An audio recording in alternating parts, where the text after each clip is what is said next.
അവനത് ചെയ്യും. അവന്റെ എല്ലാ നോവലിലും ഉണ്ടല്ലോ ഒന്ന് രണ്ട് റേപ്പ്. ഈ എഴുത്തുകാരന്റെ ഉള്ളിലുള്ള ആഗ്രഹങ്ങളാണല്ലോ അവന്റെ രചനയിലൂടെ പുറത്തു വരുന്നത്. സാർ ഒന്ന് ചുമ്മാതിരിക്കുന്നുണ്ടോ? ഒരു തഹസിൽദാരെ വീട്ടിൽ കയറി റേപ്പ് ചെയ്യാനുള്ള ധൈര്യമൊന്നും കോട്ടപ്പുറത്തിനില്ല. അതില്ലാത്തതുകൊണ്ടാണല്ലോ മറ്റൊരുത്തിനെ കൂട്ടുപിടിച്ചിരിക്കുന്നത്. എനിക്ക് വിശ്വസിക്കാൻ മേല.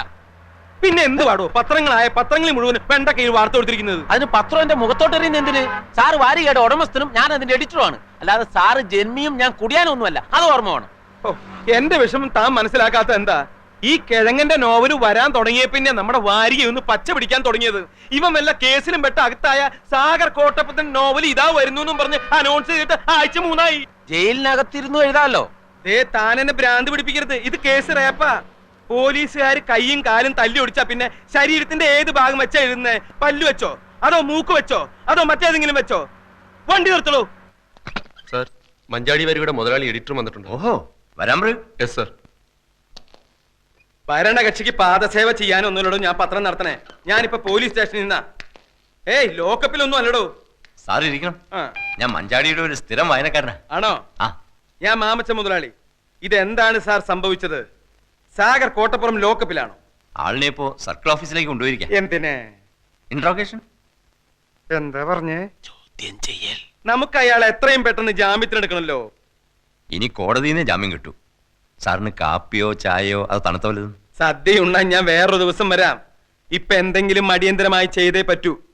എന്റെ മഞ്ചാടി 3 ലക്ഷത്തിൽ നിന്ന് ഒറ്റയടിക്ക് 6 ലക്ഷമാക്കിയതിൽ കോട്ടപ്പുറത്തിന്റെ പങ്ക് ചില്ലറയൊന്നും അല്ല. സാർ, ഈ റേപ്പ് ചെയ്യപ്പെട്ടു എന്ന് പറയുന്ന തഹസീൽദാരുടെ നാവിന്തുമ്പത്ത കോട്ടപ്പുറത്തിന്റെ ഭാവി. പെണ്ണുങ്ങൾക്കാണല്ലോ ഇപ്പൊ നിയമത്തിന്റെ എല്ലാ സംരക്ഷണവും. കോട്ടപ്പുറം സാറും തഹസീൽദാരും തമ്മിൽ നേരത്തെ ഒരു വടംവലി ഉണ്ടായിരുന്നു. അതിന്റെ പ്രതികാരമാവാനും മതി. എന്തായാലും സാർ ഈ തഹസീൽദാരെ ഒന്ന് കണ്ട് ഒരു അമിക്കബിൾ സെറ്റിൽമെന്റ് ശ്രമിക്കുന്നതാ ബുദ്ധി. എന്റെ അനുവാദം ഇല്ലാതെ എന്റെ വീട്ടിൽ കയറിയവനൊക്കെ അതിന്റെ ഫലം അനുഭവിച്ചിട്ടുണ്ട്. ബഹുമാനപ്പെട്ട തഹസിൽദാർ, ഇതൊരു ജീവൻ മരണ പോരാട്ടമാണ്. ഉടൻ വരുന്നു. സാഗർ കോട്ടപ്പുറത്തിന്റെ പുതിയ നോവൽ എന്ന് പരസ്യം ചെയ്തിട്ട് ആഴ്ച 3 കഴിഞ്ഞു. ഞാൻ മാപ്പ് പറയാം, കാല് പിടിക്കാം. കോട്ടപ്പുറത്തിന്റെ പേരിലുള്ള കേസ് പിൻവലിക്കണം. ദയവ് ചെയ്ത് അയാളെ കഥ എഴുതാൻ അനുവദിക്കൂ. ഇനി ഒരിക്കലും അയാൾ കഥ എഴുതരുത്. മലയാള സാഹിത്യത്തിൽ മഞ്ചാടി എന്ന വാരികയ്ക്കും സാഗർ കോട്ടപ്പുറം എന്ന നോവലിസ്റ്റിനും ചവറ്റുകൊട്ടയിലാണ് സ്ഥാനം. 6 ലക്ഷമാണ് ഞങ്ങളുടെ സർക്കുലേഷൻ. അതിൽ കൂടുതൽ സർക്കുലേഷനുള്ള ചവറുകൾ വേറെയുണ്ട്. യഥാർത്ഥത്തിൽ കോട്ടപ്പുറം നിങ്ങൾ റേപ്പ് ചെയ്തോ? Get out. I said get out.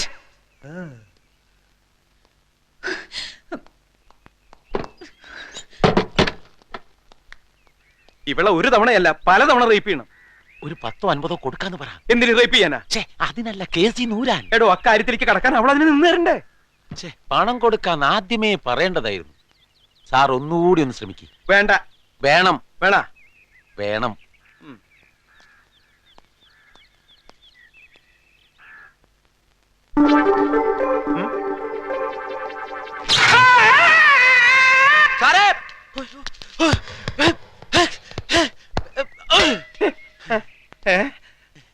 Power cut സമയത്ത് വരാം.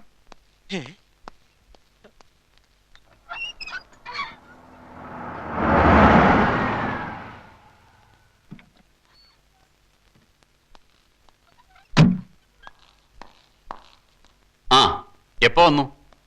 കുറച്ചു നേരായി. എന്തായി സാർ കാര്യങ്ങൾ? വിചാരിച്ച പോലെ തന്നെ. പ്രതികളെ 2 ആഴ്ചത്തേക്ക് റിമാൻഡ് ചെയ്തു. Very good. അത് കഴിഞ്ഞ് അവരും സ്ട്രോങ് ആയിട്ട് തന്നെ നീങ്ങുന്നത്. അഡ്വക്കേറ്റ് സുകുമാരൻ നായരാ വക്കാലത്തെടുത്തിരിക്കുന്നത്. പ്രിയയോട് ഞാൻ ഒരിക്കൽ കൂടി ചോദിക്കുകയാണ്, വേണോ? നമുക്കിത് കോംപ്രമൈസ് ആക്കുന്നതല്ലേ നല്ലത്? No sir. This is not a silly case Priya. പ്രത്യേകിച്ചും പ്രതികളുടെ സോഷ്യൽ സ്റ്റാറ്റസ് കൂടി കണക്കിലെടുക്കുമ്പോൾ. പത്രങ്ങൾ ഇത്തരം കേസുകൾ കൈകാര്യം ചെയ്യുന്ന രീതി അറിയാവല്ലോ. അവരെ മാത്രമല്ല, പ്രിയയും ബാധിക്കും അത്. എന്നെ പറ്റി എന്തെഴുതിയാലും പറഞ്ഞാലും എനിക്കിപ്പോ അതൊരു പ്രശ്നമല്ല. I am already prepared to face the consequences. Okay, leave it. പ്രതികൾ പ്രിയയുടെ വീട്ടിൽ വന്നതും ദേഹത്ത് തൊട്ടതുമൊക്കെ പ്രൂവ് ചെയ്യാൻ എളുപ്പമാണ്. പ്രിയയുടെ മൊഴി മാത്രം മതി അതിന്. അങ്ങനെ വന്നാൽ 511 റേപ്പ് അറ്റംപ്റ്റ്, 7 വർഷം വരെ റിഗറസ് ഇംപ്രിസൺമെന്റാ. ഈ കേസിൽ പരിഗണിക്കില്ലെങ്കിലും ചെറിയൊരു വീഴ്ച നമ്മുടെ ഭാഗത്തുമില്ലേ? ഐ മീൻ, പ്രിയ ക്ഷണിച്ചിട്ടാണ് അവർ പ്രിയയുടെ വീട്ടിൽ വന്നത്. So what? അതല്ല, എന്തിനു വേണ്ടിയാണ് ഊതിപ്പെരുപ്പിച്ച് ഇങ്ങനൊരു കേസ് ഫ്രെയിം ചെയ്യുന്നത്? അങ്ങനെ ഒരു ചോദ്യം ചോദിക്കേണ്ടത് എന്റെ അഡ്വക്കേറ്റ് അല്ല. പ്രിയ എന്നെ വെറും ഒരു അഡ്വക്കേറ്റ് ആയിട്ടാണോ കാണുന്നത്? ഈ കേസിൽ അങ്ങനെ കാണാനാണ് എനിക്കിഷ്ടം. അവറ്റകൾ എന്നെ എന്തുമാത്രം ഹരാസ് ചെയ്തെന്ന് സാറിനറിയില്ല. ഇനിയൊരു തോൽവി എനിക്ക് വയ്യ. സാർ അവർക്ക് മാക്സിമം ശിക്ഷ വാങ്ങിച്ചു കൊടുക്കാൻ എന്റെ കൂടെ നിൽക്കില്ലേ? ഇല്ലെന്ന് ഞാൻ പറഞ്ഞില്ലല്ലോ. അത് മതി. ദാ കാപ്പി കുടിക്കും. വേണ്ട സാർ. ആ, എന്റെ സസ്പെൻഷൻ കഴിഞ്ഞു. നാളെ വീണ്ടും ജോയിൻ ചെയ്യും. ഗുഡ്. ഞാൻ വിളിക്കാം. ഇനി നമ്മൾ എന്താ ചെയ്യേണ്ടത്? തൽക്കാലം ഒന്നുമില്ല. ബെയിൽ പെറ്റീഷന്റെ ആർഗ്യുമെന്റ് കഴിയട്ടെ. ഓക്കെ സാർ, വരട്ടെ. ശരി.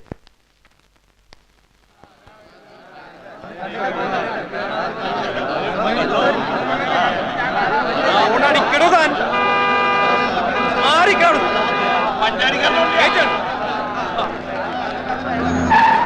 ഇതെന്തത്ര ജനത്തിരക്ക് വക്കീലേ?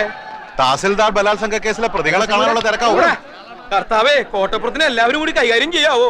ഏയ് പോലീസുകാരുണ്ടാവല്ലോ കൂടെ. ഉവ്വല്ലേ, എന്നാ ഇറങ്ങ്.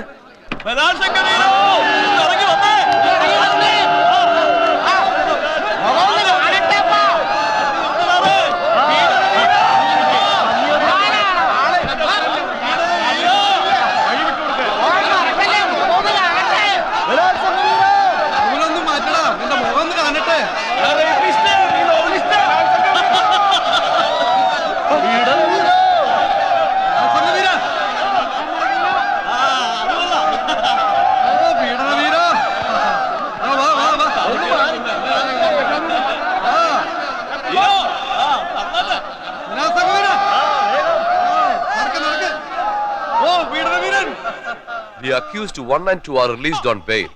They are to report before the police on every Sunday until further orders. എന്തിന്? എന്തിനാണെന്ന് പറയേ. കോട്ടപ്പുറം എത്രയും പെട്ടെന്ന് തലയ്ക്ക് പിടിക്കുന്ന ഏതെങ്കിലും ഒരു മദ്യം നോക്കിക്കോ, എടുത്താണോ? ഇതാ പൈങ്കിളി നോവലിസ്റ്റ് അല്ലേ? ഓ, നമ്മുടെ തഹസിൽദാരെ റേപ്പ് ചെയ്ത. എത്രയായി? 200. ദാ. ഇനി നേരെ താലൂക്ക് ഓഫീസിലേക്ക്. എത്രയും പെട്ടെന്ന് എനിക്ക് അവളെ റേപ്പ് ചെയ്യണം. ആരെ? വണ്ടി വിടടാ, വിടാൻ. പൊന്നപ്പ, വണ്ടി വേഗം ടിവിയിലേക്ക് വിട്ടോ. ഞാനാ പറയുന്നത്, വണ്ടി താലൂക്ക് ഓഫീസിലേക്ക് വിടാൻ. ഇനി സാഗറിനെ നഷ്ടപ്പെടാൻ ഒന്നുമില്ല. കള്ളക്കേസിൽ അഴിയെണ്ണുന്നതിനേക്കാൾ എത്രയോ ഭേദമാണ് അനേകം ദൃക്സാക്ഷികളുടെ മുന്നിൽ വെച്ച് യഥാർത്ഥത്തിൽ റേപ്പ് ചെയ്തിട്ട് പൊട്ടിച്ചിരിച്ചുകൊണ്ട് കൊലക്കയർ കഴുത്തിലിടുന്നത്. സാഗറെ, താനൊന്ന് അടങ്ങ്. തനിക്കൊന്നും നഷ്ടപ്പെടാനില്ലായിരിക്കാം, പക്ഷെ അനേക ലക്ഷം വായനക്കാരുടെ സ്ഥിതി അതല്ല. എന്റെ സ്ഥിതി അതല്ല. തന്റെ നോവൽ അച്ചടിച്ചു വിടുന്ന വാരിക മുതലാളിമാരുടെ സ്ഥിതി അതല്ല. താൻ ജനങ്ങളുടെ കണ്ണിലുണ്ണിയാണോ? എന്നെ പിന്തിരിപ്പിക്കാൻ നോക്കണ്ട. എന്നെ ഓർത്തെങ്കിലും താൻ അതിക്രമം ഒന്നും കാണിക്കരുത്.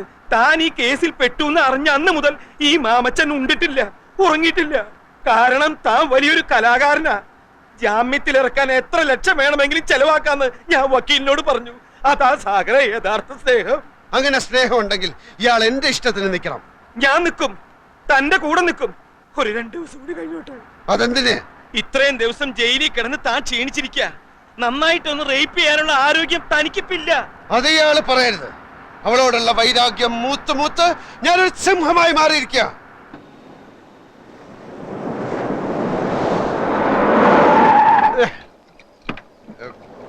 ഇതെവിടാ സ്ഥലം? ഇത് ടിബിയാ. അപ്പൊ താലൂക്ക് ഓഫീസ്? ഒന്ന് ഇറങ്ങ് സാഗറെ. എന്നോട് ആജ്ഞാപിക്കുന്നത് അപേക്ഷിക്കും. ആ, അപേക്ഷിക്കണു. ഒന്ന് ഇറങ്ങ്. താലൂക്ക് ഓഫീസിൽ പോണം. ഉവ്വാം. താലൂക്ക് ഓഫീസിൽ പോണം. ഉവ്വാന്ന് പറഞ്ഞില്ലേ? താലൂക്ക് ഓഫീസിൽ പോണം. 2 എണ്ണം കൂടി അടിച്ചിട്ട് പോയാ പോരെ. ഇതാ നോവലിസ്റ്റ് അല്ലേ തഹസിൽദാരെ റേപ്പ് ചെയ്ത? അതേടാ, തഹസിൽദാരെ റേപ്പ് ചെയ്ത അതേ നോവലിസ്റ്റ് എന്നാ ഞാൻ. നിന്റെ സ്വന്തത്തിൽപ്പെട്ട വല്ലവരെ വന്ന് ഞാൻ റേപ്പ് ചെയ്യണോ? പറയടാ. സ്വന്തത്തിൽപ്പെട്ട ആരും ഇല്ലെന്ന്. പറയടാ. നിന്റെ സ്വന്തത്തിൽപ്പെട്ട ആരെങ്കിലും വന്ന് ഞാൻ റേപ്പ് ചെയ്യണോ? ഉവ്വാൻ. റേപ്പ് ചെയ്യണോ? റേപ്പ് ചെയ്യണോ? ഇങ്ങട് കിടക്ക്.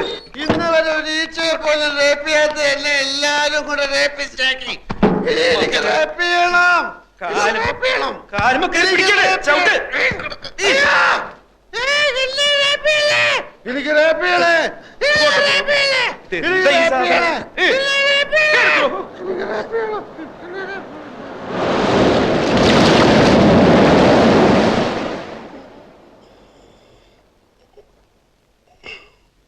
നമസ്കാരം.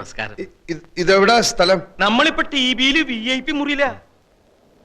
ഇത് സാക്ഷി, മറുനാട്, മലയാളക്കര, വാരികയുടെ ആളുകളല്ലേ?